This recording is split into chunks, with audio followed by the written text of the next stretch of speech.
Football Show with Burger King. Watch live at 5 p.m. weekdays on YouTube. Join the conversation on 0808 17 17 700. Talking Scottish football first. Thanks to Joe for the news there. The news will be made in the Premier League this weekend. It's decision time, isn't it? With 6 games to go. With us tonight, the man who knows all about it, winning titles, is Barry Ferguson, and also Darren O'Dea, who knows a thing or two about winning titles and trophies as well. Welcome, Darren. Welcome back, Barry. Cheers, Paul. The talking's just about over, isn't it? Barry, I see you in the paper this morning. What a pile of something to do with the split. You're fed up hearing about conspiracies and all the rest. You're not having it, reading your column in the Record this morning.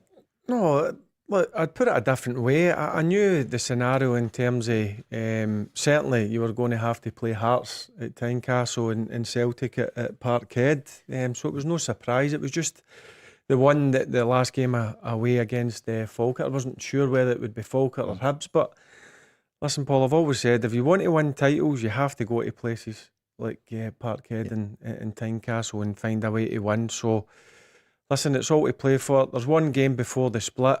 Hopefully Rangers get a good result against Falkirk, which is going to be difficult because Falkirk had a great result last week against Motherwell at Fir Park. But I see 3 of them winning at the weekend, and then it's there's a break because of the Scottish Cup, and then it's business time, 5 games to go. Well, that's it. Barry's wrapped up the whole programme. Thanks for joining us tonight. He reckons they're all going to win. Darren, as you know, have you got any complaints about the fixtures before I ask you the next question? No, I think the complaints are towards Celtic more than anything. But no, I agree with Barry. You have to play an even amount of games. It's done fairly.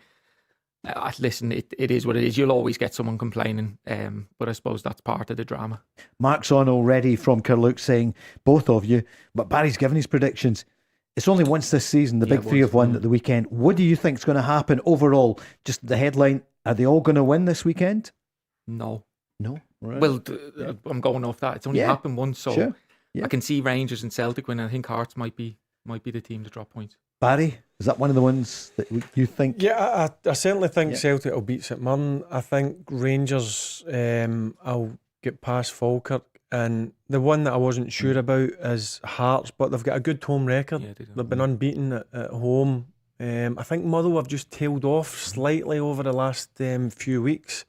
So, I'm going to say, I know you mentioned it, Paul, 3 of them have only won once this season. I think 3 of them will win over the weekend. We're going to hear from Danny Rowe shortly. Martin O'Neill, that's just coming in as well. And we want to know about injuries. There's stuff online you will see.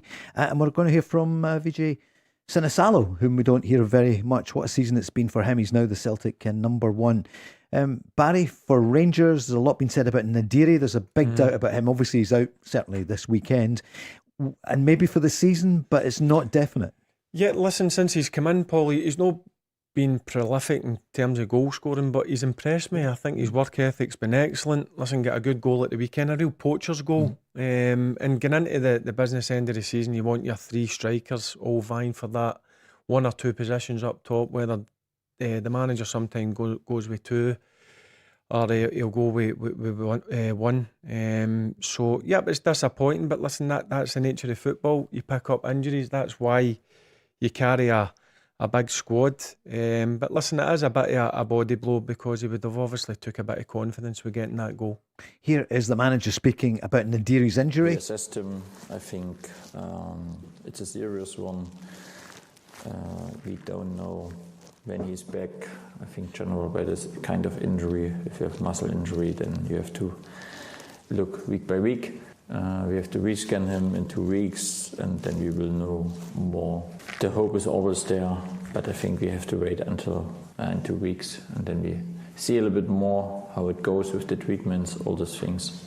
It's always not nice when you lose players from your squad. I think sometimes in football it happens. For this we need everyone in the squad. I said this many times. Ryan made a great impact since he arrived, not just the goals, and he worked hard for this, but also a lot of work off the ball, against the ball, a lot of runs for the team. But it's football, yeah, and we have to look for a new solution then again. We have a lot of players that are available, that are ready for this, and yeah, we have to stick together and then we go forward, of course. And we know that Tour Romans is out this weekend, probably next as well, back for the Hearts game. That's the latest. Yeah, that's a big blow. Listen, out of the 4 signings, he's probably the one that stood out most. He's been excellent at left back. So yeah, that's again, you don't want to see that, but Magoma is certainly played his part this season. He's only 19. People need to remember that. He's done particularly well, and he came in against Dundee United, and I thought he'd done a fine job. Mikey Moore, he was mentioned as well as certainly a doubt. I think he's out for this weekend, or he's a doubt. We don't know for sure. I didn't know about that. That's news to me. Well, that will be a big miss, because he is the game changer, certainly in the Rangers team in the final third. He's a difference maker for me. As I said, Paul, the first couple of months was tough for the young man, but I think he's matured into a fine player, and he's been excellent since the turn of the year. And if he's going to be missing, that is a big blow for Rangers. I think they're checking him for tomorrow, and Skov Olsen as well, whom you speak about in the paper today. Darren, Celtic's point of view, we hear that Araujo probably not see him back now in time for the last couple of games, and Colby Donovan just for this weekend. It looks as though there is an issue. We knew about it. He's out tomorrow. Yeah, well, I think with Araujo being out, they were already kind of, from a Celtic point of view, feel a lot weaker in that position. Colby Donovan has done great in terms of it's been a breakthrough year for him. But going into the last 5 games, I think all Celtic fans would have wished that Araujo was available. But that's not to be. You just have to get on with it now. It looks like it'll probably be Anthony Ralston. They'll get an opportunity, and you just got to go with it now. It's obviously 6 games to go, and it is what it is, where you just need to deal with whatever injuries you have. Missed it because of the international break then we had last weekend. Barry, there seems to be, for ages, people talking about the split. We've got it now. Martin O'Neill was asked about it today, and he was asked about the conspiracy theories. I heard a couple of conspiracy theories. I thought that was just our part, really, over the years. We have the same number of home games and away games, for a start. So what's the argument about? It's certainly a long way off for us. So that's not what I would be thinking about. And I think that Rangers would have a big part to play in proceedings. So I don't think that they want to be talking about any title deciding when they have a big part to play. Darren?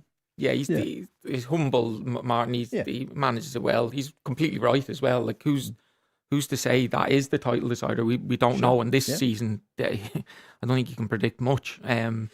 It is what it is. I think it's been done fairly in terms of every team has to go to each other once. It's been done evenly. It's just because it's the first season in a long time where there's 3 clubs in it. It's probably difficult to get the perfect scenario for everyone, but I think it's been done fairly. He spoke about something that could be a factor, the goal difference. Celtic way behind Rangers and a bit behind Hearts. Years ago, when we were fighting against Rangers at the time, the goal difference became really important. It's too late now. It really is too late for us. I mean, we can catch up. I think Rangers are about 10 clear of us or something like that there, and Hearts are a goodly amount themselves. So, no, I would just be delighted to win the games. We can't do anything about it.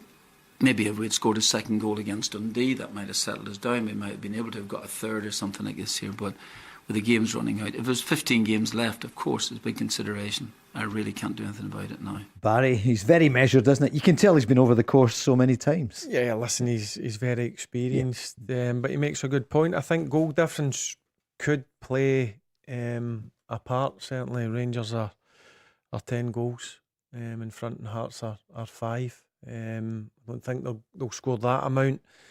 Who knows? Will it come down to goal difference? We just need to wait and see. But there's a fair bit of football still to be played. 0808 17 17 700, the number to call. The Go Radio Football Show with Burger King on this Friday evening. Remember, there's a game on tonight here in Glasgow, Queen's Park, against Ross County. Are you off to the game? Give us a call. Who's going to win the title? Not just in the Premiership, but in the Championship as well. It's looking, Barry, like St Johnstone now after the results of the last week.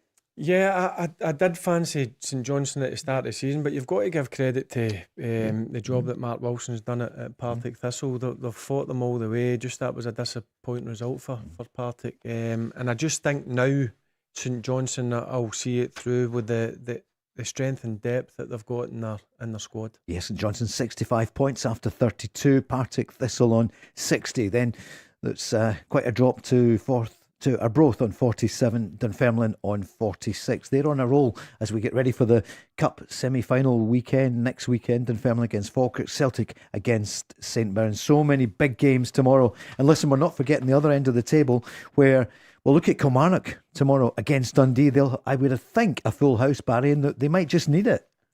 Yeah, and Kilmarnock's home form's been really strong under Neil McCann and Billy Dodds. Disappointing result last week against Hibs, but Hibs are starting to hit a bit of form, if I've been brutally honest. So that was always going to be a tough one, but that's a big one tomorrow for Neil McCann and Billy Dodds. But as I said, their home form has been really good. You mentioned there, I think there will be a full house.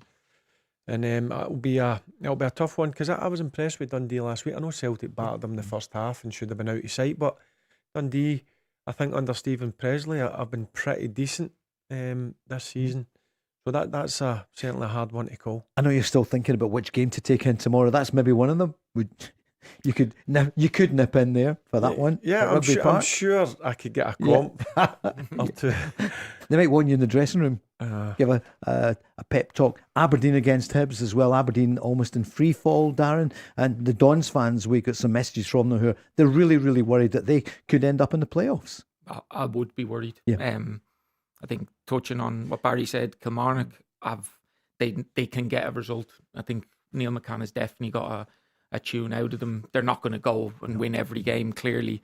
I agree again with Hibs. Hibs are in good form, so I think you don't need to worry too much about Kilmarnock. I think Kilmarnock will pick up a few more wins still. St Mirren with Craig McLeish, again, he's picked up 2 wins in a row. Aberdeen, I just don't know where they start, and it seems like everything just isn't quite right. And Stephen Robinson, you can tell, is already irritated. You can tell by the way he's speaking, he's irritated with the squad. He's given home truths, I think, after the Rangers game at Ibrox, and I'm just like, it smells of a team in free fall, yeah.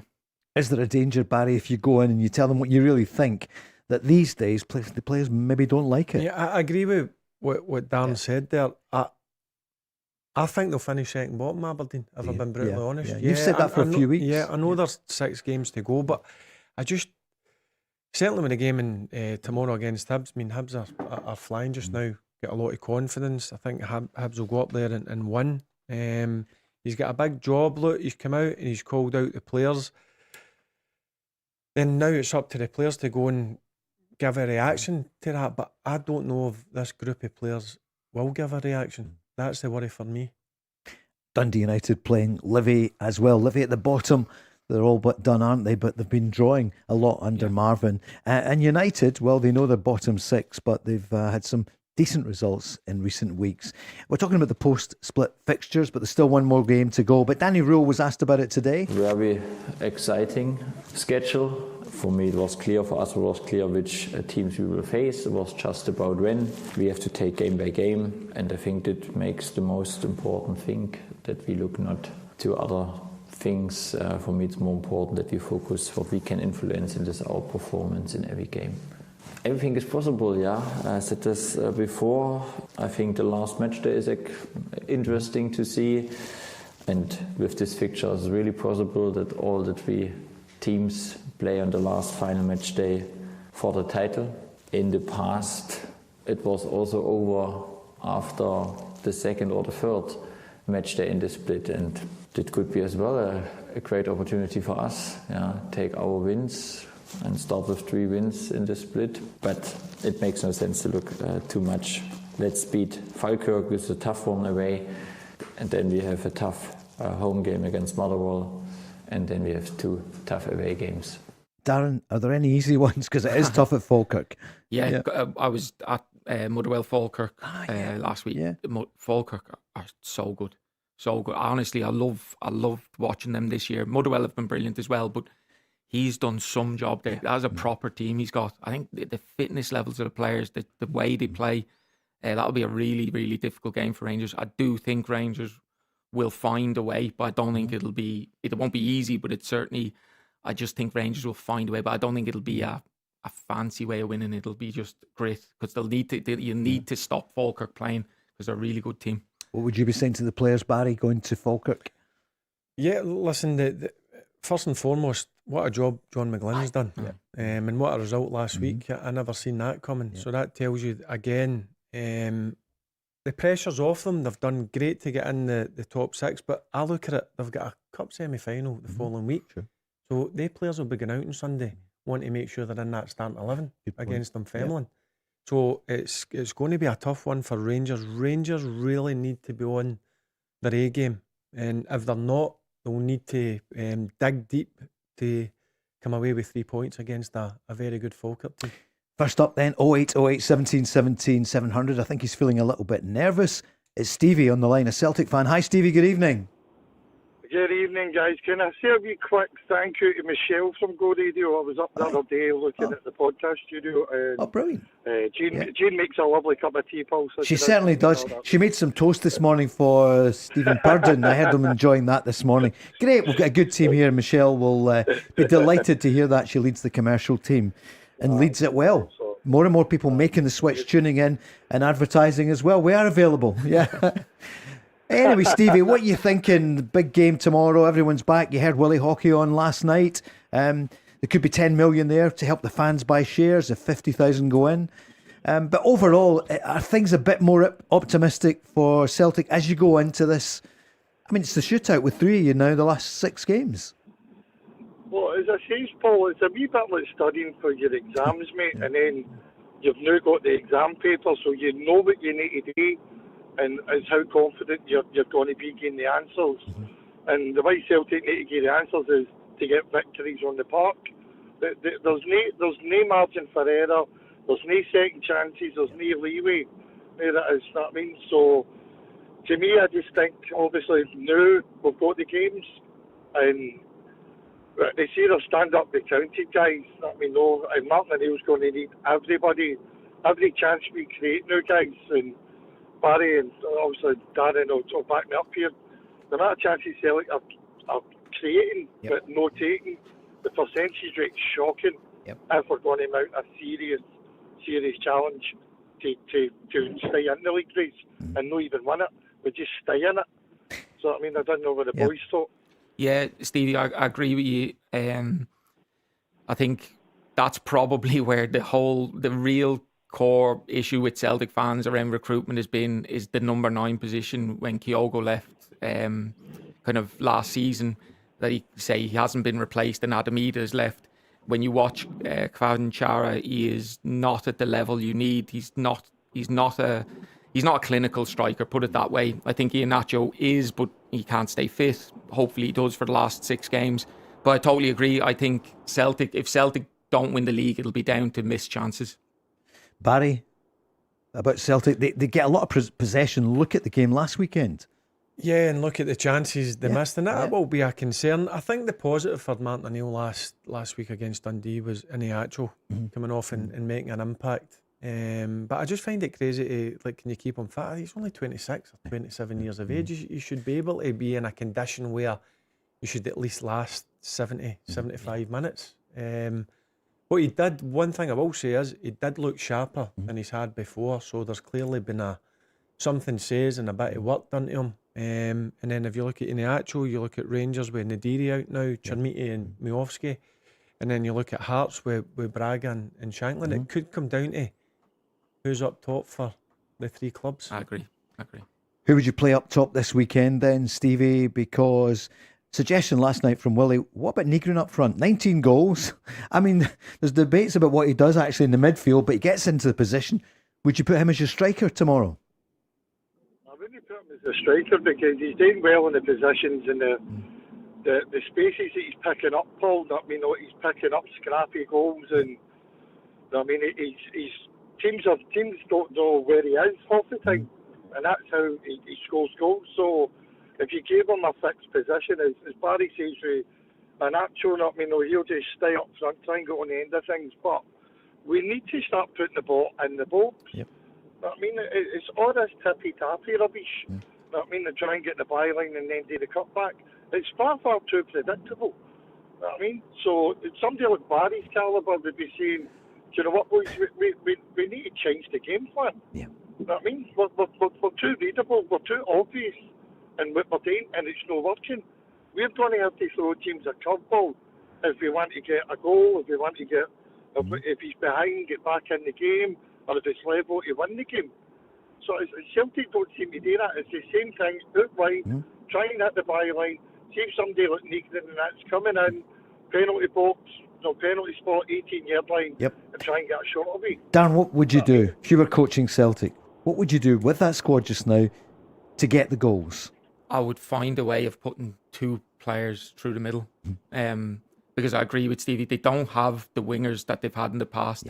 Daisameda is clearly not in the form he's been, but he's not a player that when you're playing against a team that's deep in the pitch that can go and beat players when he doesn't have space. Yang is not that type of player. So they don't have a Jota and a Cooney that could last year. They could just open up teams, and that's what Celtic invariably were doing. And then what was happening was fullbacks were getting so tight with the wingers that there were spaces then, and that's what Stevie's talking about, that kind of half space run. Celtic are predictable to me, so sometimes it's as simple as we'll put an extra body in the box and just deliver. And who would that be this weekend then? What would you do?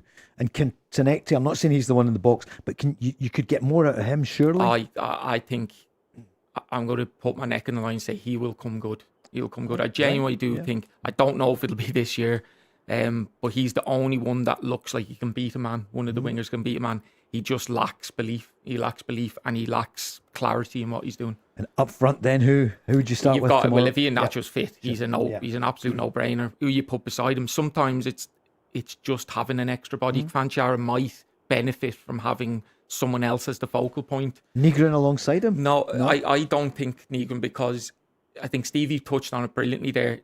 You don't know where Negrin is, and Barry will know more than anyone. Tracking someone like that into the box constantly is different than centre backs will always know where the centre forward is. Right. Knowing where a midfield player is coming from is usually invariably a midfield player will have to do it. So I think you would take away from Negrin potentially. But listen, it's an option. Barry? What Negrin's got is he's got a knack of getting in the box, late runs. I think if you put him up top, then you take his full game away. He's not going to go and run a game for you.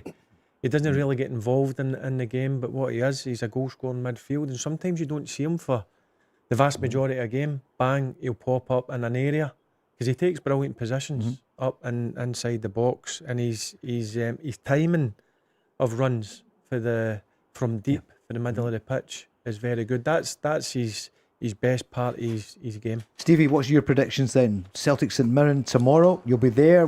What's the score? Well, I'll be working tomorrow, but All right. I'm hoping that we can, again, I don't think it's going to be convincing. It's roll the sleeves up, not mean 1-0 dizzies, but we're going to have to do something about the goal difference and decide what game. I mean, what games do we start worrying about the goal difference? Well, tomorrow, surely. Tomorrow's one of them. Hearts, Motherwell, do you expect Hearts to win tomorrow? I think Hearts are there for Livy, and if people play the way that they play, I think Motherwell and Name will draw. Do you think so? Right. Yeah, we lost you a wee bit there. So I think you said Hearts are getting a bit nervous. Falkirk Rangers Sunday. Again, Barry says John McGunn's done a great job, and that wee boy that's scoring goals. Sure. I mean, I take him in the Scotland Barney team Stewart, I think we all would. Scoreline, what do you think? As I say, Paul, I'll take a 1-0 every game. The next 6 games, give me 1-0. I mean, the Celtic. I meant for Rangers. No, so just about to say that, Stevie, for Rangers. Your grandson will be happy. You're going for a Rangers win. Well, I think obviously Rangers they're scoring the goals. Yeah. I mean, obviously, Barry watches them, they're scoring the goals, and they know their job.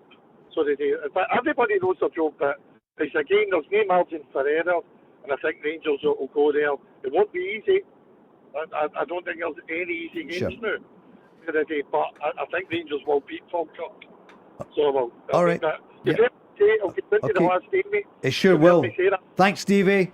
Hope you can slip away from work early and get to the match tomorrow. Quick break and then we're back. The Go Radio Football Show with Burger King. I think we're all enjoying the Masters as well. Barry, you were playing today and you played like Rory McIlroy here. No, absolute nowhere near it. No, it started yesterday. I really enjoy it and watched it all day and night, and I actually forgot my nephew was playing against Aston Villa. So maybe just as well you missed it with Bologna losing to Villa. Yeah. Yep. Yeah, it was that was a sore one for Bologna. Great result for Villa. Yep.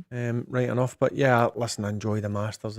It's brilliant to see. Are you more Sammy McIlroy than Rory McIlroy? No, you're decent. What did you score today? Go on. 80. Yeah, That's really brilliant, good. isn't it? Yeah. Darren, who's going to win it? Do you reckon? Oh, I don't know. I don't know. I mean, great start for Rory. Yeah, obviously. yeah, it was fantastic to see.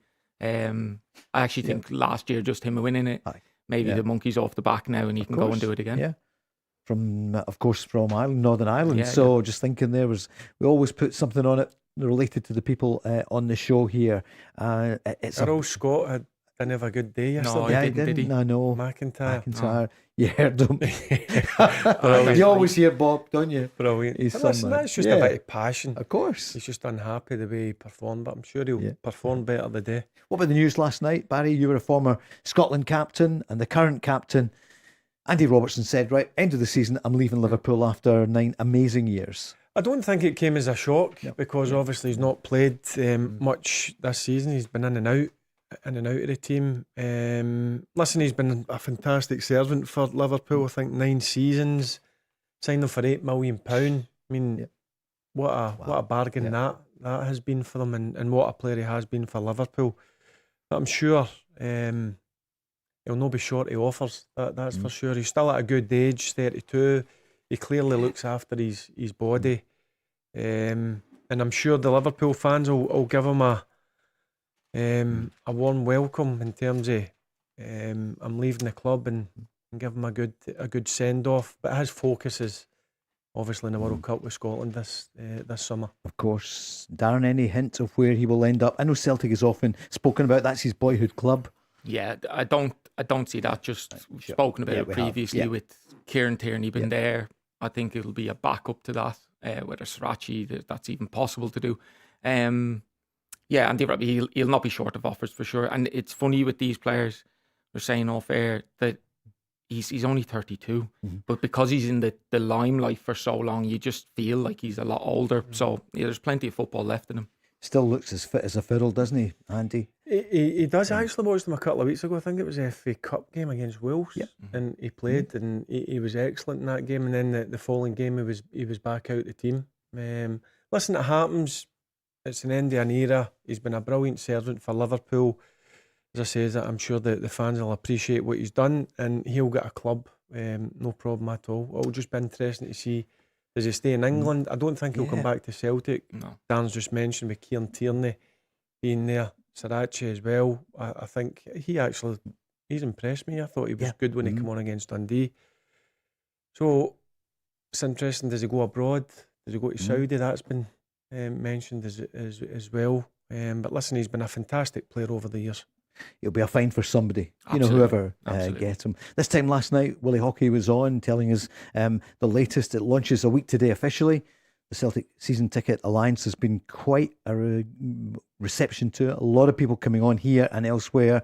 And he revealed last night Paul McStay is going to front it up as the ambassador. There'll be trustees who'll be on the board of it. He's taken nothing from it. He's going to put up to £10 million to get the fans together. What do you make of it? I think it's an incredible gesture, clearly. Listen, I think some people might think out there because he has the money, that's easy to do. That's absolutely not easy to do, to back it with that kind of might. And I think it's what's needed. It's what's needed. There needs to be a unity, and I think that's obviously where his heart is bringing people together. So it's a fantastic initiative. Having Paul McStay, no better man to kind of lead it. Anything that brings people together in general, let alone Celtic, is only a good thing. And Barry, you know Willie well. We want a strong Rangers and a strong Celtic. And Celtic, the fans have not been united. For every 10,000 fans that sign up, puts in 2 million. Well, listen. And the fans don't have to pay. All they need, you have to be a season ticket holder just now. There's 50,000, 54,000. So yeah. So it'll be interesting to see when it opens up how many fans will obviously go for it. But he's clearly trying to do something for the club that he obviously follows. You see him at every home game. Yep.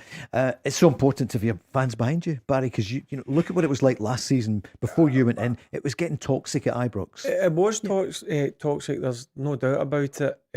I can only talk from being at the games this season. At the start of the season, it wasn't a nice place to be, Ibrox. Again, it was turning.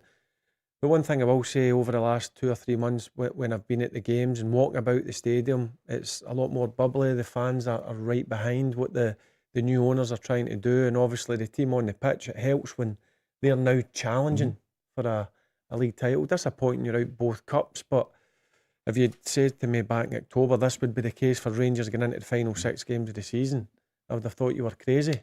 So you've got to give credit to Danny Rowe, the staff and the players, but a big help has been the supporters. They've been fantastic, getting right behind the team, and I'm a big believer in, if you've got the fans, you're halfway there of being a successful team. And people are talking about Scottish football again down south. You know, that's the title race, 3 horse for the first time that anyone can remember. Kevin's on the line. Hi Kevin, good evening. How you doing, boys? You okay? Good, thank you. Sorry to keep you. There's a lot of calls coming in. Good to hear you. Kevin, what's in your mind tonight? Listen, I'm just thinking, boys, see with the post split fixtures. Yeah. I'm just thinking, if Celtic, if we can win tomorrow against St Mirren, regardless of whether Rangers or Hearts, but I think that, I'm obviously biased, I think Celtic are very slight favourites to win the league, just based on having Rangers and Hearts in the game. I think that's a big advantage for us. I think having the Green Brigade back in is going to be massive. I'm not sure if they're back in tomorrow. Maybe you guys can tell me if they're back in straight away. They're back in tomorrow, yes. They're back in tomorrow, so we can see what kind of difference that's going to make. And I just think they may be ever so slight favourites. I think if we drop points tomorrow, the best we'll do is probably second. But I think if we can win, just based on the split, just based on the fixtures, regardless of whether Hearts or Rangers win, I think they will be top of them. There's actually an interesting scenario, really, where it'd probably be, for the neutral, it would be good that all teams could go into the first game of the split tied on 67 points. But if Celtic win, I think Rangers get a draw and Hearts lose. We'll look into that first game of the split tied on 67 points which would be brilliant, but. That's what Charlie Mulgrew predicted last night. That's what would happen. You mentioned the Green Brigade. This is what Martin O'Neill said about the return of them today. I think that the safety regulations, I think, have been sorted, and I think that would give us a boost. Absolutely, because it's the support is very, very strong, and it's great. And I would like, if that was the case, just to park things now, and let's see what the summer brings. I don't know if it's make-up, but the support we got from Dundee was fantastic, really fantastic. And I thought they kept us going during the course of the game. They weren't, they didn't seem to be highly critical of us. You know, when we conceded the penalty, it could have dropped away, and they kept us going. I genuinely thought that. So, in terms of support, in terms of vocal support, it's great to see them back again. Darren O'Dea, what do you think? How important to have that noise back tomorrow? I said it ages ago. I think it's the biggest thing Celtic needed to do, because the stadium is just, from an atmosphere point of view, is nowhere near the level of what they needed. Celtic aren't kind of at their free-flowing best, so it makes a massive difference. I would just have Rangers as slight favourites, just purely because they've looked. I know they haven't had the results against Celtic, but they've looked much stronger than Celtic in the head-to-head, even at Celtic Park. So I'd have them as slight favourites, but obviously I hope Stevie's right with Celtic. So I do agree with him to a certain extent in terms of Celtic having the Green Brigade back. There's a much better feeling around it now. Barry, what about that point that Kevin is a Celtic fan, but he's feeling if they can win tomorrow and they could all go in on 67, that would mean that Rangers would lose this weekend. What would you say to Kevin? I honestly don't feel Rangers will lose on Sunday. I think it will be a really close encounter. But as I said earlier, I think all 3 teams, for only the second time this season, will win over the weekend, and then it makes the post-split fixtures even more interesting. And they're mouth-watering, some of them. I'm really excited and looking forward to after the Scottish Cup semi-final weekends away. Now it's real down to the real business end of the season, and there's some tough ones in there for both Rangers, Hearts and and Celtic. It's no easy. I mean, every There's single no- one of them. Yeah. There's not. Yeah. Yeah, I'm looking at Rangers' first game against Motherwell at home. I watched Motherwell at Ibrox a number of months back, and I have not seen a team come to Ibrox and dominate so much the first 20-25 minutes of a game. Yeah. They were outstanding to watch. Motherwell. I know they've tailed off the last couple of weeks. But listen, that happens throughout a season. Sometimes you don't play to the standards, but you have previous. But I look at Rangers, I look at Hearts, and I look at Celtic, and there's real tricky fixtures ahead for all three of them. Kev, back to you.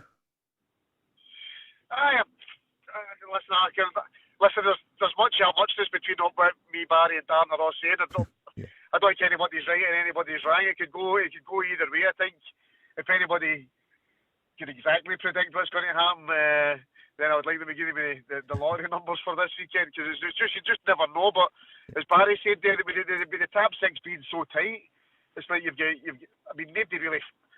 Barry obviously fancies Rangers to win in Falkirk, but nobody really fancies going to Falkirk with the way that they're playing and fancy themselves. And then you've got Motherwell that are really good. You've got obviously Hearts are strong, Celtic are reasonable, Rangers are reasonable. But listen, it's just been one of these seasons. It's been so funny. I mean, Celtic there's only Falkirk in the top six that have lost more games than Celtic. So the fact that we're actually in the title fight is a surprise. But I was listening to Darren earlier on, and it was something that I was saying to one of my mates earlier on in the week, is that I think they need to find a way of getting two strikers up front.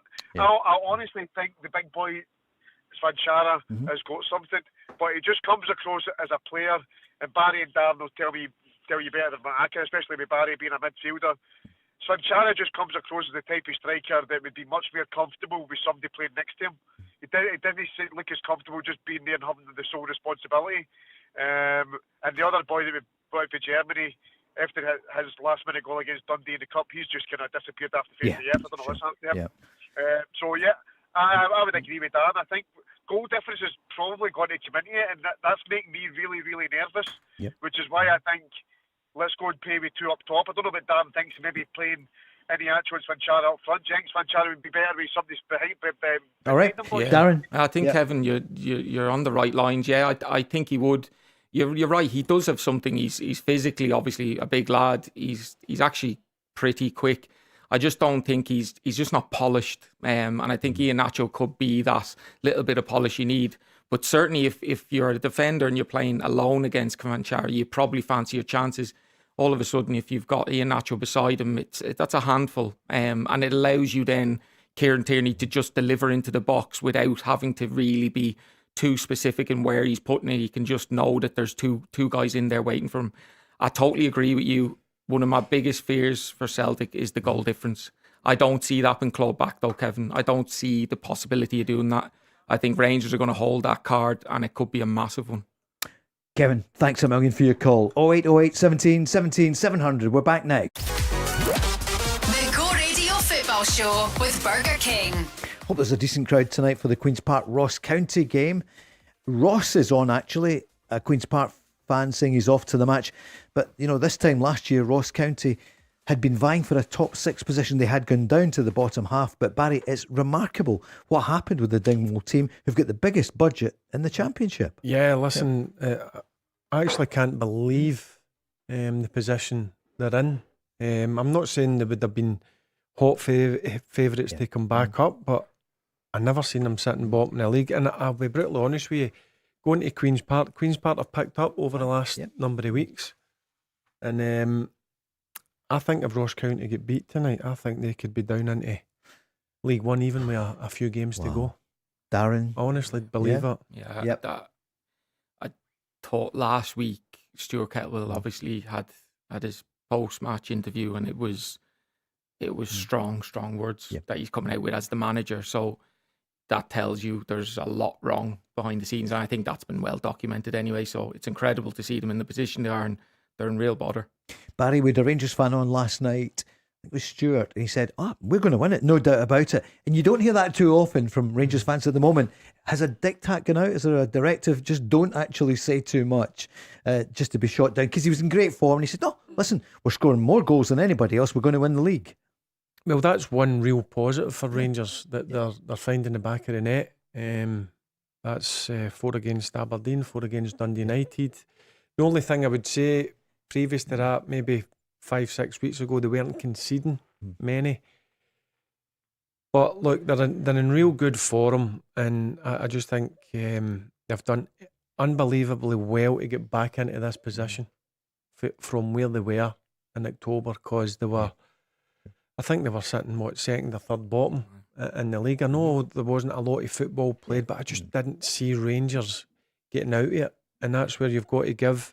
I know the manager's got to take a lot of the credit, but it's the same group of players as well, so they've done well to get back in. I thought the signings in January were really positive.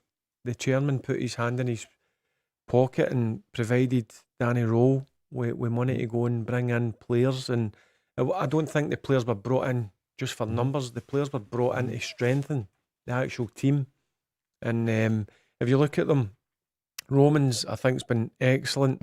I think Chukwuani's getting better with each game in the middle of the pitch, because he brings a different dimension to the other midfielders we have. Naderi, as I said earlier on in the show, his work ethic's been excellent. He scored a few goals now. The only one that's not got up to speed is Skov Olsen, because there was a lot of people excited about his signing. Sometimes it just takes people a bit longer to adapt, and I think that's been Skov's problem, but there's no doubt there's a player in there. You don't play with Bologna, Club Brugge, Wolfsburg, and have 40 plus caps with Denmark if you're not a good player. And hopefully these final 6 games we'll see him start to shine. And you think he is going to do it? I know there's a slight injury doubt this weekend. You've seen clips within a game, the games that have been, you think, well, there you go, and then he kind of disappears out it. He said a couple of niggly injuries. He said an illness as well, which is not helped, but I'm not using that as an excuse. He probably knows and he understands that he has to be better when he plays. But listen, there's still 6 games to go, and hopefully, because I know how hard it is for players. I've seen a lot of players come in and hit the ground running straight away, and other players take time to adjust, because it's a tough place to play, Scotland. And also at Ibrox, because there's expectations on you. The demands. And the demands on you every single week. So I'm hopeful that he goes and shows that he's a quality operator. And you said you found it tough when you moved to England. I did. It took me maybe 6 to 8 weeks to adjust. And as I said to you, Paul, I've seen players come in and bang, first game off they go. I've seen players come in. I use a good example, Czerny last year, coming for Wolfsburg as well. He took a couple of months, and then you've seen how he turned out for Rangers. He was a game changer for Rangers in the end, and I'm hopeful that that's the case with Skov Olsen, the remaining 6 games. Darren, did you find it tough to move? I moved to Ukraine in a war zone, so yeah, it was pretty tough. Yeah. Scotland, England. Yeah, it is. Yeah. It's difficult. You've got loads going on, because maybe your family are moving. You're obviously moving country at times. Yeah, it's really difficult. So, as Barry said, sometimes it can just happen for you, and sometimes it takes time. Clearly, Skov Olsen is a player of talent. There's no doubt about it. But he hasn't quite clicked. But that talent could come out at any moment. You just don't know. Who do you think is going to win the league? I ask everybody, every programme. What's your latest today? What do you think? I obviously want to say Celtic. Yeah. If you were putting a gun to my head, I think Rangers are in the driving seat. They're just, obviously they've the points on Celtic. The head-to-heads are huge, and they've had the better of those head-to-heads in terms of really they should have won in both games, really. And then the goal difference is probably the biggest thing. I think that it genuinely could come down to that. And Rangers are, I would say, they'll be too far for certainly Celtic to catch. Because it's the goal difference, Barry. Somebody in the game in here during the week said they get stats about expected wins. You must have seen that as people were in the... And apparently Celtic look as though they're expected to win far more than they've been winning. And Rangers and Hearts not so much. So, and Rangers outperforming what it's not the XG, it's called something else. And it's somebody... not from a Celtic background who said actually, but Celtic are way underperforming in terms of the pressure that they've got, but they're not converting. Yeah, I can understand that, but if you look at the fixtures, I would rather have four home games out of the 6. Yes, There's no doubt. I would rather be in that position. Then you look at Hearts. I mean, their first game. Well, they've got a tough game at the weekend against Motherwell. That's not going to be easy. And then the first game post split is Hibs away at Easter Road, who are flying high. You know, in a derby game, anything can happen. But I just think Rangers in a good.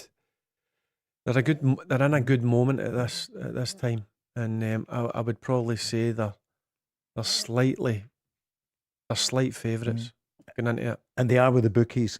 The manager, Danny Rowe, was asked today about improvements. What's he thinking? In the last couple of weeks, we scored a lot of goals with different goal scorers. This is always great.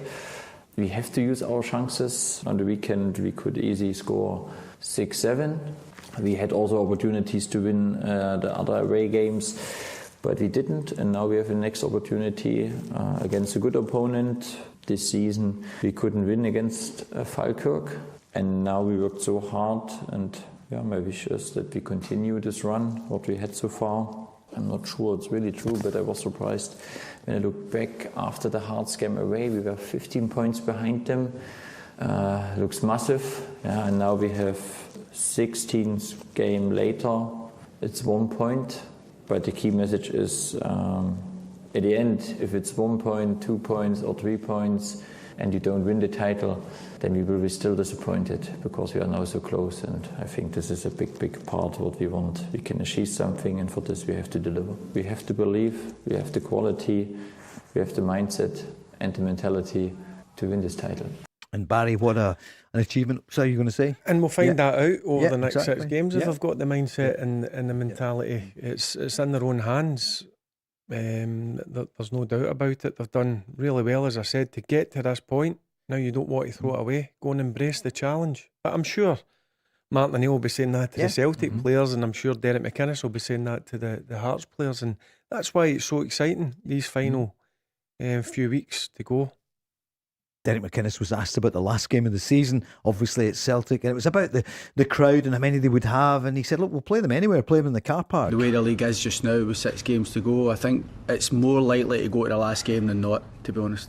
You know, Celtic have give us what we give every away team out with Rangers, I think, now, that understanding that they've got. So, you know, I think it'd be difficult for that to be the case, but who knows, maybe nearer the time there might be a conversation, but I would doubt that. The weekend kicks off here, the news is up, then we're back with Barry and Darren. You know the number, 0808 17 17 700. The Go Radio Football Show with Burger King. Watch live at 5 p.m. weekdays on YouTube. Join the conversation on 0808 17 17 700. Talking Scottish football first. No conspiracies here. Barry Ferguson said it. Darren O'Dea agrees. What do you think? 0808 17 17 700. I'll tell you what, Darren, it's great to be getting back to the football, isn't it? There's been so much chat elsewhere, and we've all looked forward to the split, but we now know what it is, and let's just get on with it. And for Hearts, win the games. Same story for Rangers, same for Celtic. They can all win it. Celtic, obviously, with the goal difference, has been the hot topic tonight. Quite a few Celtic fans on saying they need to really go for it tomorrow against St Mirren. Now, nothing's a given, but would you expect Celtic to go out tomorrow and score a couple of goals? Will Saints be thinking about the Cup next weekend? No, I don't think that'll cross Celtic players' mind right now. I think if they were 2-0 up, kind of, and we're cruising in the game, I think the mentality then will to make sure they go and chase the next goal rather than maybe see out the game. But I don't think you can go into the game, particularly with the form Celtic have been in kind of over the course of the season, to really expect to just rack up goals. I think trying to win the game is going to be clearly the most important thing, and that's been a difficult thing for Celtic at the best of times. So I think right now it's just win the game. In game, then you can make the adjustment if you're cruising to think, right, let's go after it. Barry, because you've been there, you've seen your club go all the way to the last day of the season. Sometimes it works, sometimes it doesn't. And for Rangers, the goal difference is good. So I reckon you'd be happy with 1-0. No, I'd take that all day long because I know how difficult a task it's going to be in Sunday, as I said to you. The reins are off Falkirk in terms of they've done amazingly well to get into the top 6. They'll be pretty relaxed, but also in the back of their mind they'll want to be getting into that starting 11 for the Cup semi-final. So Yeah, this is going to be a tough one in Sunday. And if Rangers, as I said, are not in top of their game, then it could be a long afternoon. Could be a double this season for St Mirren. It could be for Celtic as well, obviously, because St Mirren are the League Cup holders, having beaten Celtic some months ago. A lot's happened since then. We're going to get the teams that, Darren, your Celtic team for tomorrow, Barry's Rangers team for Sunday. Sinisalo's been speaking to the media today ahead of the game with St Mirren. They've changed a little bit. They're a little bit more of a possession-based side from what I've seen, and like to pass the ball a little bit more than they've probably previously done. So yeah, expecting a tough challenge. They're obviously got a lot to play for at the other end of the league, which obviously brings another side to it. You get a lot of these games where people have a lot to fight for, which they definitely do. So do we. So yeah, we're expecting a tough game, and full big respect to St Mirren, and hopefully we can go and present good quality and our personality in the game, which will hopefully then end up helping us go and get 3 points. So he was the number 2 for most of the season, but with Schmeichel's injury, he came in at the Rangers game. How does he feel about being number 1? The more you play, the better you get. I'd like to think that's the case for me, especially as a goalie, because it's about distances and confidence, and you can only build that by playing. So hopefully I can keep doing that and get better as the games go on. I always had a strong belief that it'd come. Always worked as if I was a number 1. Never shied away from saying that. Always thought that, and I think that's the only way to be in terms of if you want to eventually be that, you've got to train like it, even when you're not. When that moment then comes, then I think that puts you in a great position to be ready for that. Of course, Barry, Finnish international keeper as well. He's only 24, so for a keeper, pretty young. Yeah, pretty young. I think since he's come in, I think he's done pretty well. I think with each game he's getting stronger. You can see that. He's getting more confidence.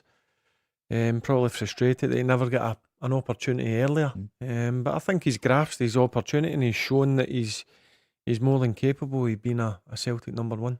What do you make of him, Darren? You happy with his progress and the way he's taken over from Kasper Schmeichel? Yeah, he was very highly thought of. He was obviously at Aston Villa and had multiple loans, but the last loan he had was at Exeter. He was in League One and played, I think, 45 games. So he'd kind of earned the move. I think where Celtic maybe got it slightly wrong with him is they needed to drip feed him into games more. Right. Whether that be League Cup games, you see it. I know it's well documented down south in terms of Arsenal sticking with the goalkeeper, but there is method behind that, because you see you might rely on these guys. Clearly Celtic have needed him now. I agree, he's done really well.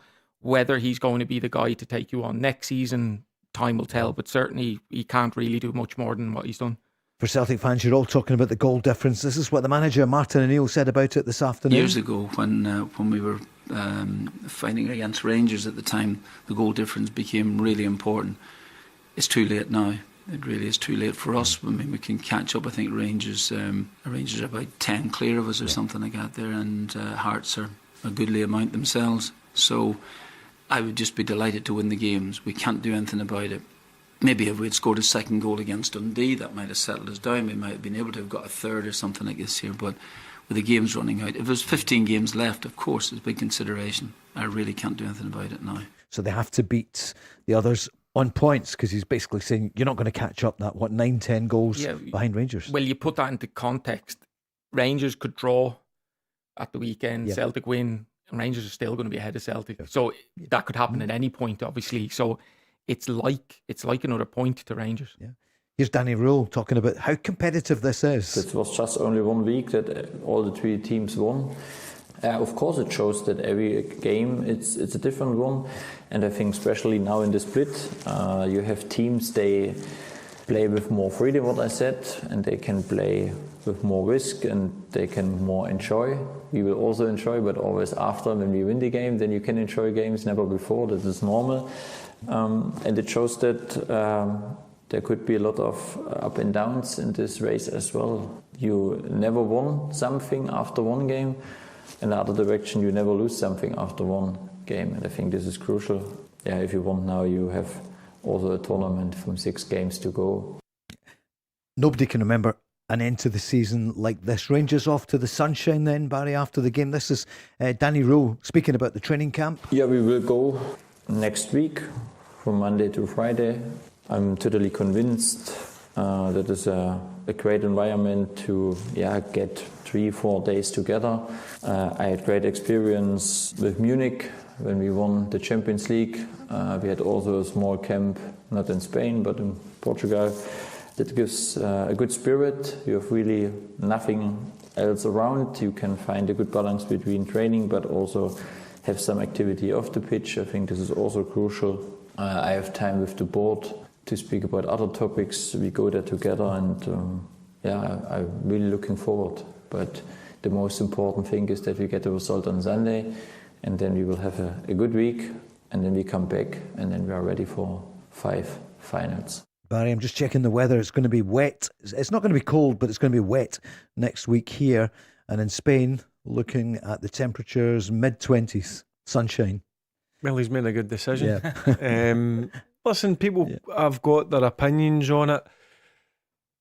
I think it's a good thing. You're going away. It's not a holiday you're going on. You're going away to work and spend a bit of time with each other.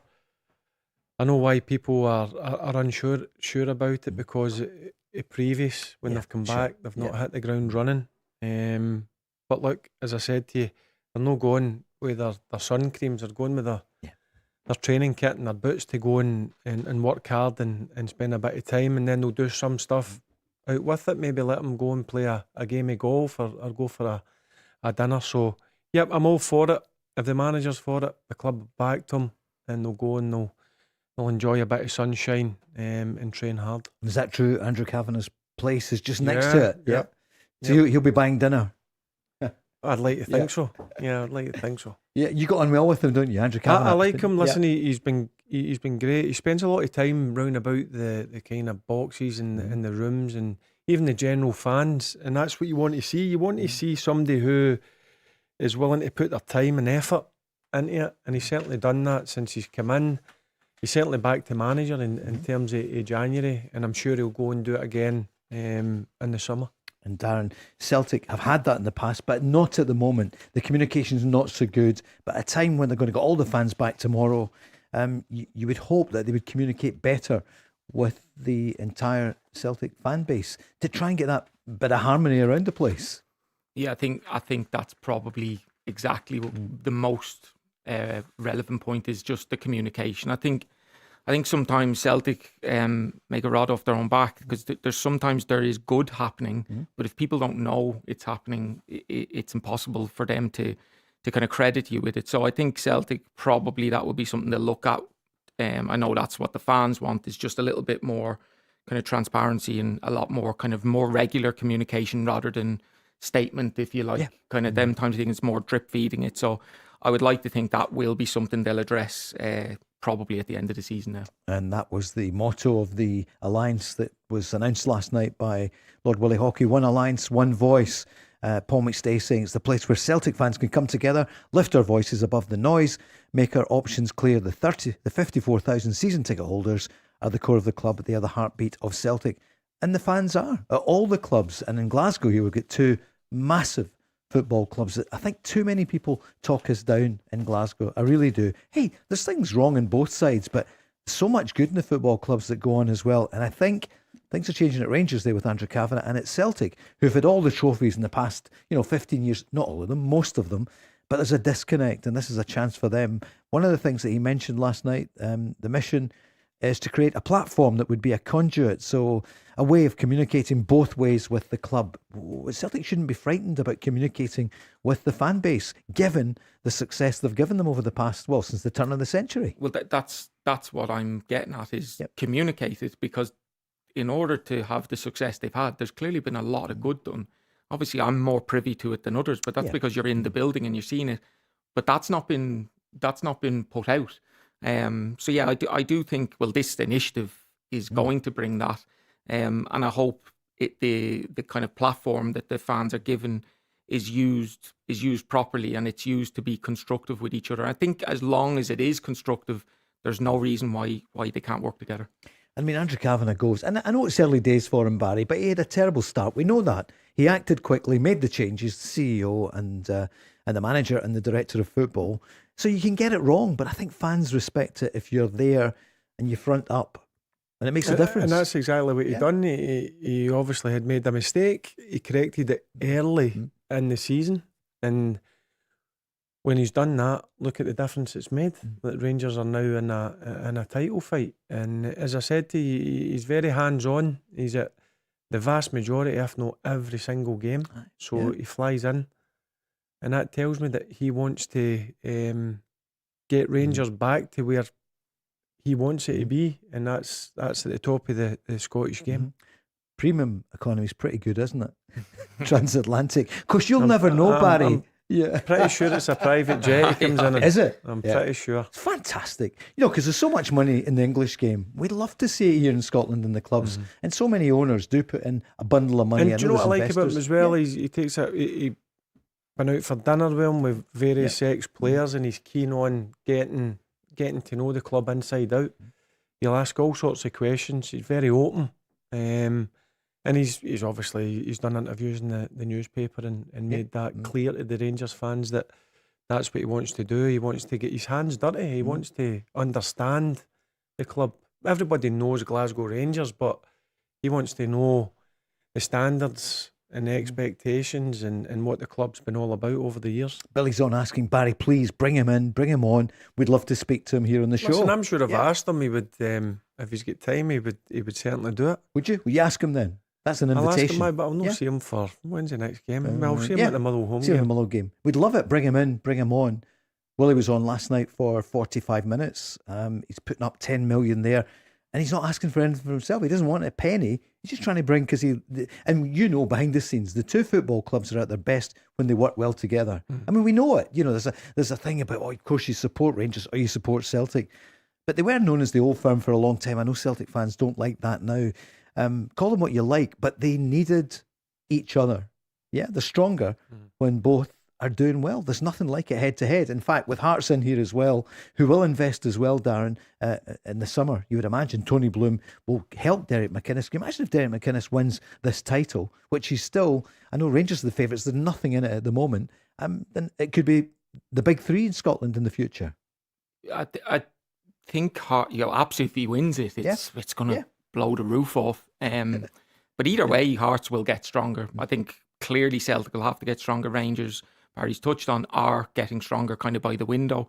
And Hearts, this is way before what Hearts are predicting. They were thinking it was a 10-year plan or 10-year plan. It's happened so quickly that I don't actually think Tony Bloom's even touched the surface of what he wants to do at Hearts. So absolutely. I think you're going to find Hearts will join the party more regularly. Because he did say at the beginning, didn't he? 5 years or 10 years to win the title. I think it was 10. I think you're right. Yeah. 10. Which some people in the past, Romanoff came in and said, we're going to do it very quickly. This was at Hearts. Yeah, that's right. You remember it well. And he did take them to the top of the table, but it didn't last. I think some credit should go as well. Alan's been on saying to Brian Wilson, the interim chair at Celtic, because, Dermot Desmond came out and had that verbal attack on a real go at Brendan Rodgers on the night that he left. And Brian Wilson, then Peter Lawwell left later on, the former chairman.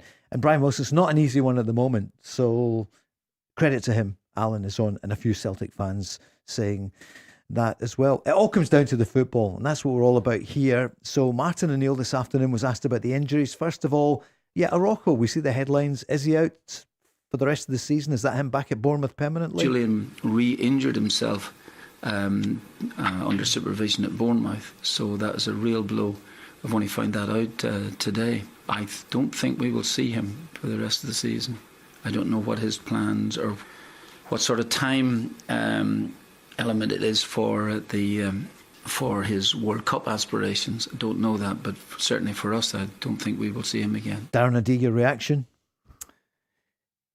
Well, it depends how long Alistair Johnson will take to get up to speed. But it is a blow because he's come in and he's done really, really well. He's brought an energy to it and clearly made it connect with the fans. I think he's a little bit over exuberant at times. He gets a little bit excited. But listen, the fans love that, don't they? Yeah, they do. You need to kind of have a line. Sure. But listen, you want someone that kind of has that personality, and he definitely does.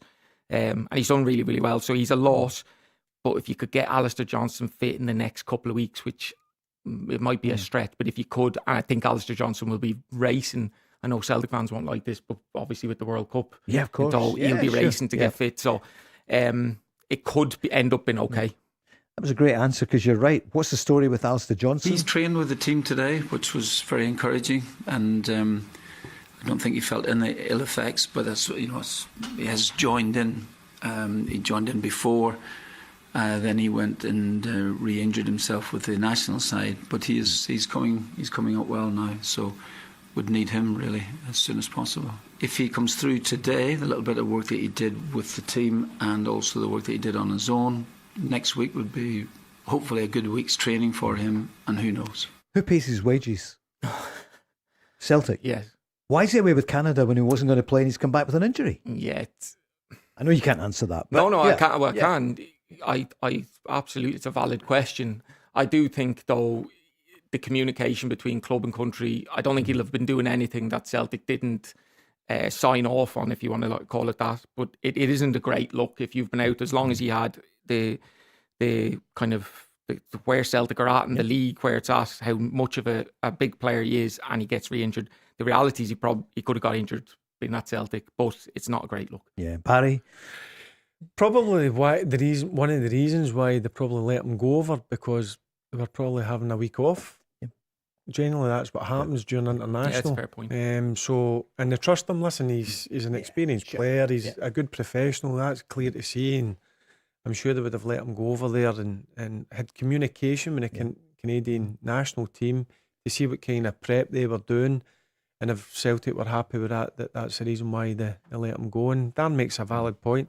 If he was back here training with the younger ones or whatever, the same could have happened. Danny's on 08, 17, 700. He says on the back of the Schmeichel injury, which happened last year on international duty, and then he announced just weeks ago, didn't mention Celtic, that when he said that's an injury that keeps him out for, a year. So effectively, that's his career over here. Do you know what I mean? You can see that Danny and some Celtic fans will be saying, wait a minute, Schmeichel, Celtic are paying your wages. It's not good news. It's a shame that you've got that injury, but you didn't even mention the club.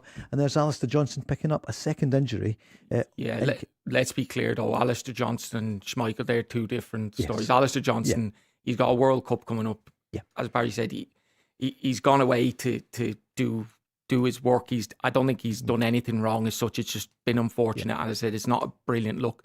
Kasper Schmeichel's a different story. Sure. I can understand totally why Celtic fans are not happy with that, and I don't really have a defence of it. No, I know. I'm telling you, Celtic would have been in control of what Alistair Johnson would have been doing with the national and he team. gives, we're not talking about Schmeichel, we're talking about Alistair Johnson. I get your point. He's been brilliant for Celtic. He's a real asset. And they've missed him for sure. Kieran's on saying the same thing. They're very different stories. And Schmeichel was brilliant for Celtic as well.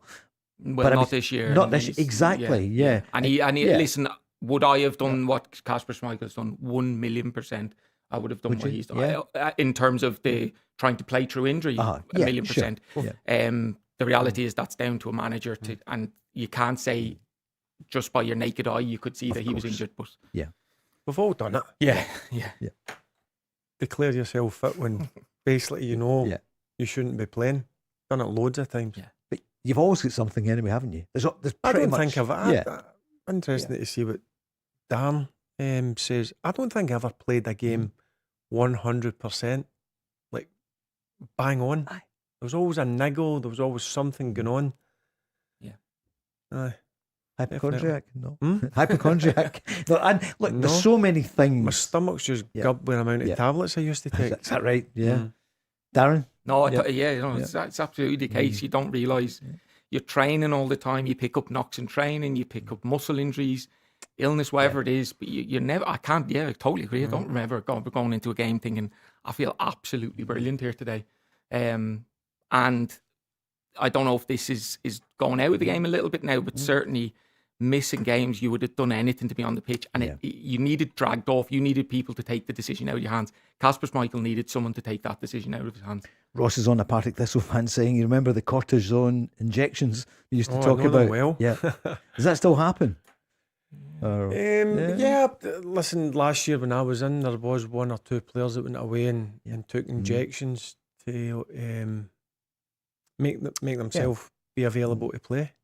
It's the player's decision. It's down to the players. Sure. Yeah. I remember taking, it was actually Chris Boyd had a shot and I nicked the ball just before him and he hit my foot. You can strike a ball. But I took anaesthetic in my foot for 5 games just to numb it up. Yeah. Wow. And then afterwards, what's it like? I was in agony. So I came into the stadium in a boot, in one of those boots, and left the stadium in a boot, and in between was playing. But people were wondering why, but it was anaesthetic. I'm sure he played. Yeah. Remember the old gag about Paul Gascoigne joked about he wanted a cortisone injection. It was a car.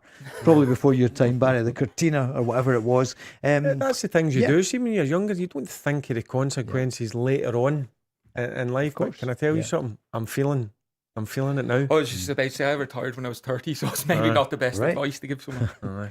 One more injury update from Martin O'Neill. Haughey is he has a hamstring problem, and so he'll be out. I know, hopefully not be too long. We don't think so anyway. Might miss next week as well too, but he's doing well, recovering well. Barry, Colby Donovan, he has done well this season. Yeah, you always like to see that. I'm sure the Celtic supporters like, similar to Rangers, you like to see players rise through the academy and be given that opportunity to go and play. And listen, I don't think he's done himself any harm this season when he's been in the starting lineup. You know him well, Darren? Yeah, worked with him for years. No, I'm delighted to see him getting an opportunity. It's always my bugbear with it is Celtic should have been drift feeding these guys in while they were on top. But now he's come into, and fair play to him, he's come in when it's been a real difficult season. So I actually think he's probably even got another step in him, because ultimately he's not been in a real functioning Celtic team. He's been in a really difficult time, so he'll have gained huge experience this year from the games he's played, and he's done great. And what would you say for Tony Ralston then the coming weeks? I'm not worried, because he's an experienced guy, but he's been kind of really pushed to the back of the queue. So, but I know how kind of professional he is, and he's used to not being kind of in the team and coming in and needing to perform. So I'd full trust in Tony, but it's been a tough time, I'm sure, for him the last season, just with Colby kind of jumping ahead of him.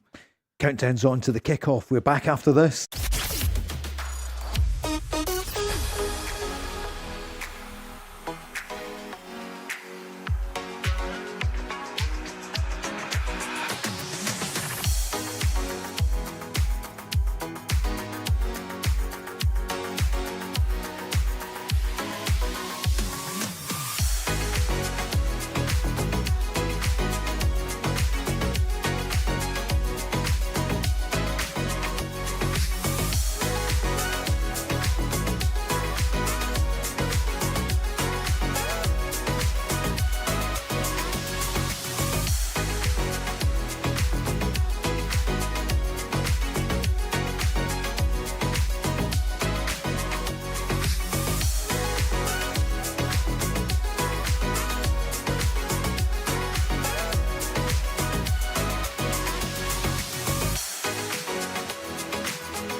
Football Show with Burger King.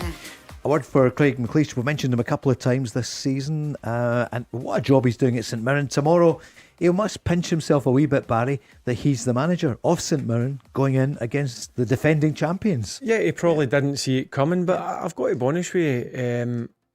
I've listened to his interviews and he comes across very well. I like what he says. He's very honest, and I like when they announced him until the end of the season. He's ready to fight for this, to try and get the job on a full-time basis, because it'd be easy to say, oh listen, I'm just filling a space or a gap here until the end of the season. He says, no, I'm going to go and give it everything to try and get this job on a full-time basis, and certainly he's doing a very good job. Darren, Yeah. you must know him. You came up against him, or No, I don't know particularly on that, right. but yeah, I've known of him. Sure. But yeah, I totally agree to get the results he's done, but he's obviously changed a little bit of the style, which is probably just as impressive while winning. And yeah, I have to admit, I was surprised with how bullish he was about. But absolutely fair play to him. He knows what he's about, and he's put his cards on the table, and good on him. And he said, I want the job. So, he didn't give it all. Yeah, I quite like that. Listen, he obviously believes in his own ability, and I have no problem with that. I actually quite like that. So he's certainly given a good account of himself, and if he continues to get good results for St Mirren in the last 6 games, well, listen, he could find himself in the job full time next season. Barry, if you were in charge, or what do you think the Rangers team is going to be, whichever you prefer, for the game on Sunday? Yep. Well, I would do it. I would go with Jack in goals. I would bring Tav back in at right back, Fernandez, Giga, and I'd put Duge at left back. Right. Yep. I think you need a real physical presence there. He did well last weekend, didn't he? Sterling. Yeah. Well. Listen, Yep. Duge can play him anywhere. He can play anywhere in the back four. You can even play him as a holding midfielder, and he'll do a job. I just would like to see him get a full season, a full run of game, because I think he's got everything you would want in a player. And then obviously the manager likes the 2-2-2. I would go Chukwani and Connor Barron. I'd bring him in. Right. Yep. I'd play Nico and Mikey Moore further forward, and up top Chermiti and Asgard just off him. You mentioned off where we're talking about Chukwani. He's better with somebody alongside him. Chukwani. Yeah, listen, he brings something totally different from what Dio does, Nico does, and Connor. He's a good size, obviously. He brings a real presence in the middle of the pitch. He's comfortable on the ball, and I can just see him getting better and better and better as time goes on. It's always difficult coming in halfway through a season, but I think he's adjusted really well, and I think you'll see the best of Chukwani next season. And up front, sorry, I missed something. Asgard and Chermiti. Right, Asgard. What about him last weekend? Yeah. Listen, if he's got all the attributes you would want in a forward-thinking midfielder. He's big, he's strong, he's powerful, he's got really good technical ability. Again, I just want to see more. Yeah. He needs to be more consistent with it. But he showed his worth last week. I thought he was good. He got his goal, and he played right up beside Naderi. Then he would pick off into wee areas of the pitch where he's difficult to pick up on the half turn. So, yep. And if you look at it, it's quite a big team as well. Quite a physical team. And I think you need to be that way if you go to Falkirk, because they want to play the ball on the ground. So, yeah, listen, I could be totally wrong, but that's the way I would go. Darren, what do you make of Barry's team? Yeah, that's you just referenced it there. I think that's the thing Celtic will really struggle with Rangers, is the power and the size they've got, and whether it's set plays or just in general play. I think that's the one thing Rangers really have over Celtic, is that real physicality in their team. What about, you said James Tavernier back in there, and a lot of Rangers fans want him to be in, top scorer. But I see Football Insider saying something that we've mentioned a few times on the show. It doesn't look as though he's going to be there next season. There's no contract yet been sorted out. No, there's not. It's been very, very quiet. Listen, I think he's been a great player for Rangers for the price they paid. His numbers, and I know a lot of them have been penalties, but listen, you need to have a bit of bottle to step up and put it in the back of the net. And how many assists? His assists, again, listen, brilliant professional, real good character as well.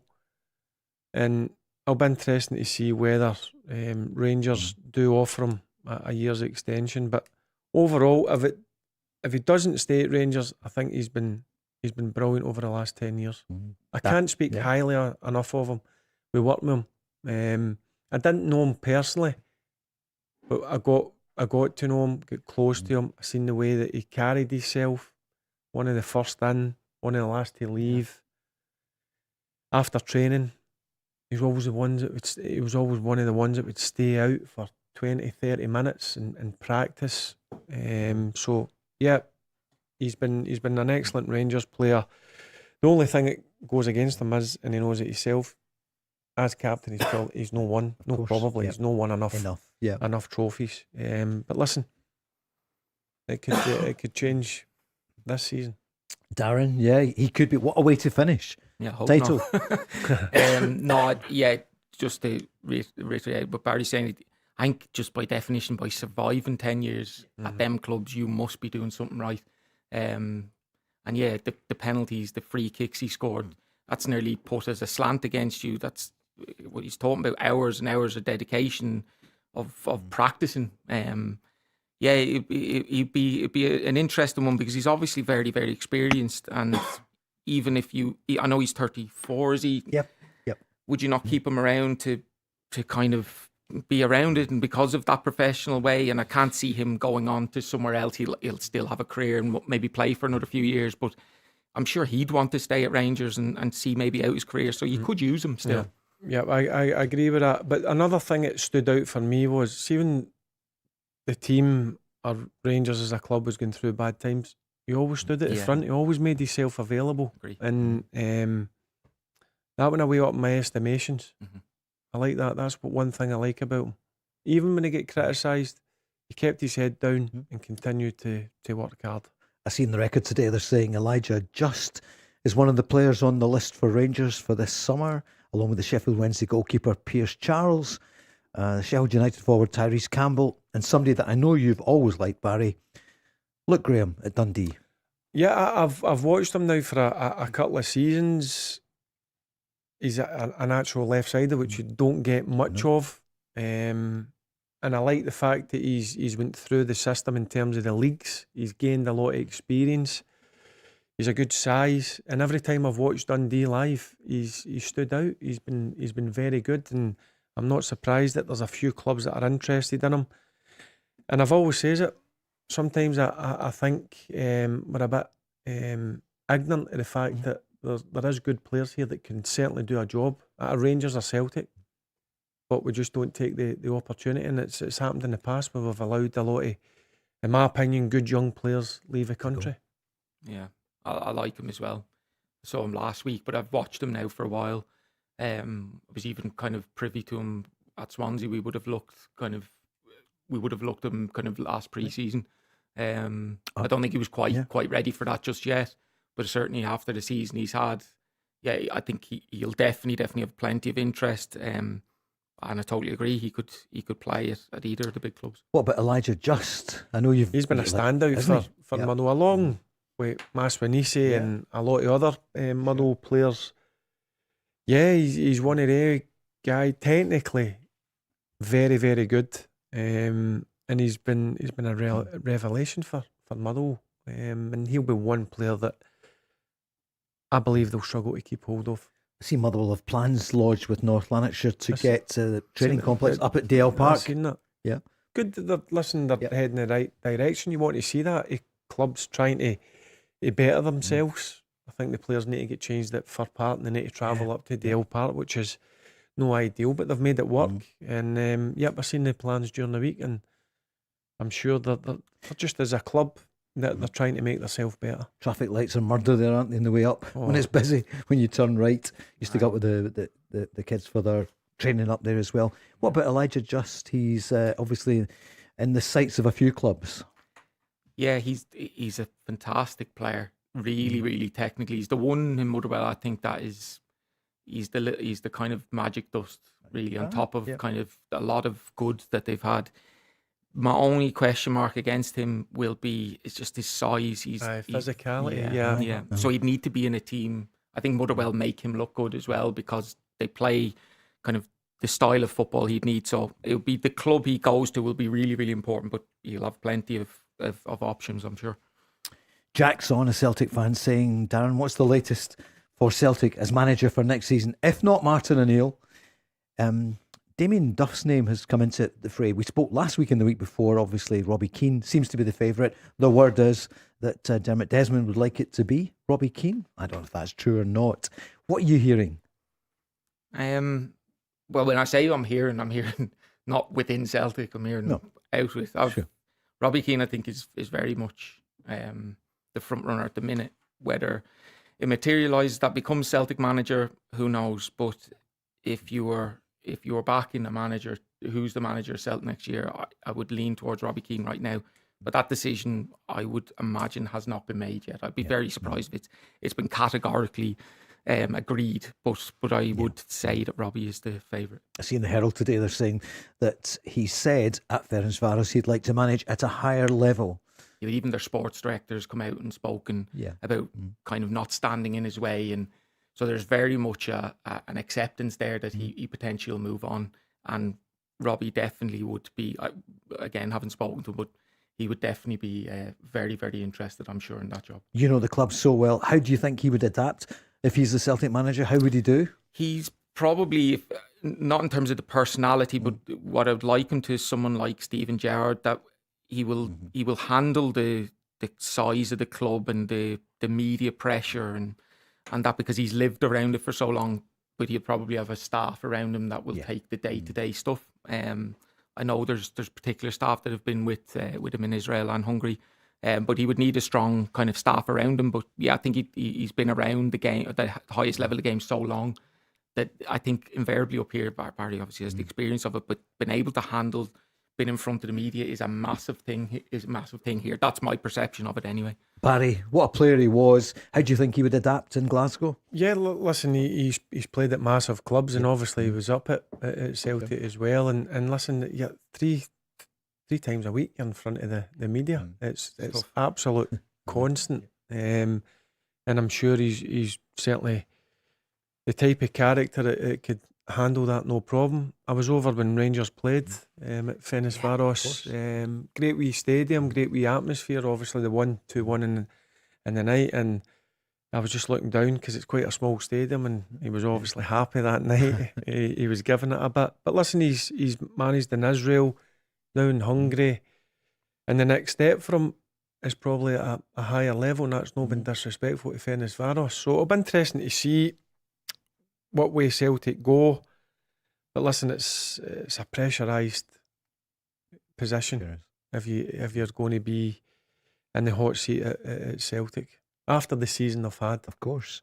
Jens Bertalascu, his name's still in there, Darren, and that's no surprise, I suppose. No, he absolutely will be. He's kind of the obvious candidate. He's in the league. He's done brilliantly well. The style of play he has. So yeah, there's names now starting to creep up. Robbie himself. You're adding in Damien Duff. There will be others clearly that no one will know of. But there's a lot of work to not only do in terms of getting a manager in, it's the support staff around that, recruitment. They've obviously lost head of football operations, all these different things. Sean Maloney is a pivotal part in that. Potentially even Martin O'Neill. I would imagine Martin's, if it's not manager, I don't see that being the end of his association with the club. I just think that invariably he will have some sort of role. So there's a lot to do for Celtic. Most important is always the manager. So I think that'll be the first thing that they'll look at. Who's going to win this weekend? We'll find out what Barry thinks and Darren after this.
Football Show with Burger King. What a weekend it's going to be football-wise. Kicks off tomorrow. Well, kicks off tonight on the Championship. Queen's Park against Ross County. Barry, who do you fancy on that one? I'm going to go Queen's Park. Yeah. They've certainly picked up. Obviously, what happened with Ross County last week and Stuart Kettlewell's interview after it, I'm thinking something's not right there. He said it was the worst performance in the history. Yep. Wow. So yeah, they're in a bad way just now. Ross County, as I said, Queen's Park picked up. I'm going to go Queen's Park to win the game. Queen's to win, and they would go on 39 points. What are you thinking, Darren, on that one? Yeah, I'd agree on that. I think if Ross County get a result, it'll be a point. I don't know how you come back from that. Exactly. I don't know. So I don't know where they go from it, where the players' heads are at. Yeah. So yeah, it'll be a tough game. St Johnstone, Airdrie. Barry, I'm going to go St Johnstone. Darren. St Johnstone, yeah. Partick Thistle against Dunfermline, Darren. Yeah. Oh, that's a tough yeah, one. Yeah, sure. Neil Lennon, I'm sure I've seen something. See, he's had an incredible run He the has, last 10 games, maybe. Yeah, they've moved into the playoff position. They're on 46. Yeah, that's right. Just one behind Arbroath. Yeah. I don't think it'll actually matter too much because they're both kind of really cemented in there. But I'll go maybe a draw in that because both sides are doing well. You're right, and they've got the cup the next weekend, as you mentioned. Yeah, they'll be desperate to be in the starting 11. So I agree with Dan. I'm going to go a draw in that one. And of course, that following weekend, Dunfermline against Falkirk, the rivalry there. Yeah, they don't like each other. No. And Dunfermline had the upper hand in recent years. Obviously, Falkirk now, wow, in the top six.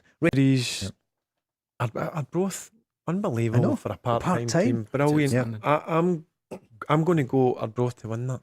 You could be going up there next season, Barry, with Rangers. If they come up. Up where? Arbroath. I've been up there a few times. Did you play there? Did you ever? I don't know if I played there in the Scottish Cup. I actually scored there. Right. I think you said that. It was a Tuesday night and it was, it was cold. Windy. It was cold. And that was July.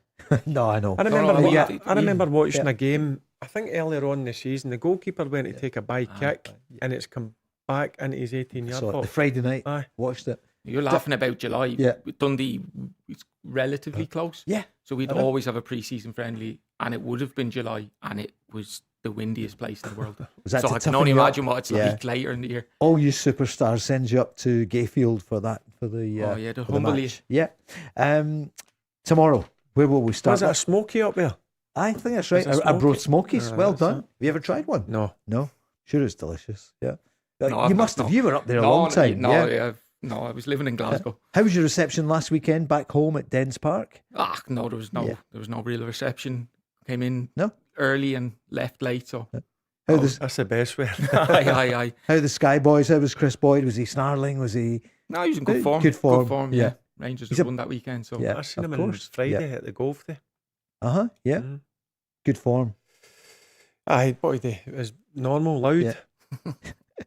He was some striker, wasn't he? Listen, I'll be honest with you. You put the ball in the box, 9 times out of 10, it was in the back of the net. He was clinical. He was. I'll give him that. Right, let's go to one of his old clubs then. Killie against Dundee. I'm going to start there. Darren, who do you fancy in this one tomorrow? Do you know what? I fancy Kilmarnock. I think Neil McCann will get the result he needs. And my goodness, he needs it because Killie on 27 points, 3 behind St Mirren and Aberdeen. And okay, they're well ahead of Livy, but it's going to be second bottom position for somebody. Barry, what do you reckon? I'm going with Darren as well. I think he'll have a B in his bonnet as well because of Dundee. He was the manager up there. Aye. Yeah. I think Kilmarnock will win. It's going to be Killie. What about Dundee United Livy, Barry? Dundee United. Yeah, I'm with that. Livy, of course, although they surprise people with all these draws, but they haven't won since August. Darren, who do you fancy? Aberdeen against Hibs? You can't back Aberdeen in any case, so I'll go with Hibs just purely because the form Aberdeen are in. Thomas will agree with you. He does, in fact, in San Francisco. Barry, what do you think? Yep, I'm going Hibs to win. Well, it would almost be a shock, not a shock. I don't think it will be I don't think it is a shock if Aberdeen find themselves in the playoff spot. I was going to say, and the money that they've spent as well. Their wage budget, just they're in a bit of a mess. Listen, I think Stephen Robinson's a very good manager, but you can hear it in his interviews. He's clearly frustrated, and he's got a hard job in his hands. What about the 3 o'clock kickoffs then? Hearts Motherwell. What do you reckon, Darren? I think that's where the points could be dropped with the three teams. So I don't think they'll lose, but I think it could be a draw. Score draw, you reckon? No, I could even go the other way. Really? Motherwell, because Motherwell are so good at controlling the game. I think Hearts are difficult to play against Tynecastle. I could see a really kind of not many goals. Barry, what do you think? I think it'll be a close game, but I think Hearts will nick it 2-1. Celtic against St Mirren then also at 3 o'clock. Here's Sinisalo speaking about the rest of the season. I think we're in a good place. It's been a season like no other, to be honest, in terms of stuff that's happened here and around the league in general. But I think we're in a strong position. We've got a great experienced changing room that's won a lot. Doesn't matter what you've done previously, 2 years, 3 years, a year ago. We're in the now. So we've got to just take it game by game and just focus on ourselves. We really haven't got time to think of anything else. Good answer from him in the now. So Barry, what do you reckon? I think Celtic will win the game by a couple of goals. I'm going to go 3-1 Celtic. Yeah, I think the Green Brigade been back. Honestly, I just fancy now. Really fancy Celtic. Listen, they're always pretty strong at home. So yeah, I definitely hope they'll win. What's your team, Darren? If you were in charge, I think it pretty simple. It was Sinisalo, Tierney, Scales. The manager talking about the opposition. Big respect to Falkirk. I think they're playing a good season, a good development. Manager did a good job with them. I think not just the promotions, even now to come in the first 6 of the table. I think this is a great achievement so far. They're still in the cup. I think this is nice for them as well. They have nothing to lose now. I think they can just win. But we are prepared. We are ready for this game. We want to win the final game before the split to have a great opportunity then in the split. Darren, he's paying tribute as you would to John McGlynn. What do you think on Sunday? I think Rangers. I said Rangers will get over the line, but it will be a scrap to get over the line. Right. Not many goals in it, do you think? I could see 2-1 Rangers. I'd say. Barney Stewart. Everyone's talking about him. You saw him last weekend. Listen, brilliant story. Love it. Playing university football. Yeah. It just shows you that you just need that slice of luck and that opportunity, and certainly the young man's took it with Falkirk and he's been very impressive. And I agree, I'm going to go Falkirk 1, Rangers 2. 2-1. Yeah. Wow. Chermiti, maybe on the score sheet? I don't really care. You don't care? Yeah. 2 OGs will take. Yeah. Long clearance from Jack Butland. Who cares? Yeah. It's all about winning. Barry, this is the way you'd want it though, isn't it? You know, for everybody else to watch these games. It's see, as a footballer, I'm sure Darren will agree, I'd be excited. Yeah. Also nervous. Like if I hear somebody say, I'm not nervous about this, nah, they're talking rubbish. Yeah. I was always nervous before a game, and I felt I had to be nervous. And when I was nervous, I felt that brought the best out in me. Yep. And this is, as a footballer, this is what you want to be involved in. Enjoy the weekend, that's it. Zoe's up next. We're back on Monday night. Charlie will be here along with Barry. Darren, thanks so much as well. Have a great weekend, everyone.